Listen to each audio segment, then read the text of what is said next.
spécialisés dans la métallurgie que nos équipes ont visité à Sébikotane et c'est avec Aramdao.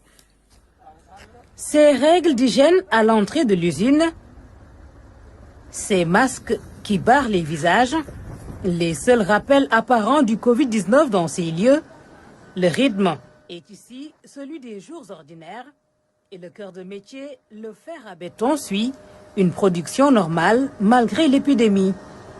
Nous sommes une usine de production, il faut que nous travaillons. Nous en sommes conscients.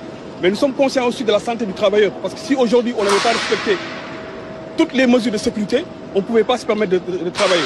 Donc il faut trouver le juste milieu entre le besoin impératif de produire, mais aussi de respecter la santé du travailleur. Donc pour le moment, alhamdoulilah, on essaie de trouver le juste milieu. L'autre chose aussi, c'est que 95% de notre personnel vit à Sébikotane et à Diamniadio. Donc de ce fait, nous n'avons pas trop de problèmes de transport. Ce qui fait que les travailleurs sont tout le temps disponibles. Sur les terres de Sébikotane, l'usine roule à feu continu avec ses 600 employés. Le chômage technique n'est pas à l'ordre du jour. Pour le moment, c'est hors de question. Nous avons besoin de tout le monde à ce moment. Donc il faut qu'on les accompagne. Le chômage technique aussi, c'est un peu difficile parce que ça implique beaucoup de choses. Mais au Sénégal, un seul travailleur peut faire vivre 10 personnes. Donc mettre cette personne au chômage technique, c'est mettre toute une famille entière au chômage technique et c'est pas facile. L'usine mise sur la mobilisation et la motivation des équipes pour faire face aux impacts du Covid-19. Les résultats sont pour l'heure très encourageants. Les objectifs que nous sommes fixés, nous sommes en train de les atteindre.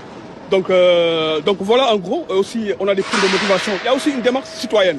Il ne faut pas que cette pandémie, non seulement nous touche au niveau sanitaire, mais aussi au niveau économique. Donc il faut que nous soyons aussi des soldats de l'économie. Il faut que nous nous battons aussi pour préserver notre économie. Et ça, c'est important parce qu'il y a une crise qui va venir bientôt et toutes les entreprises seront touchées.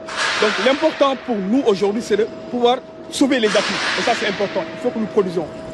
L'industrie métallurgique semble résister au Covid-19. Le combat s'annonce.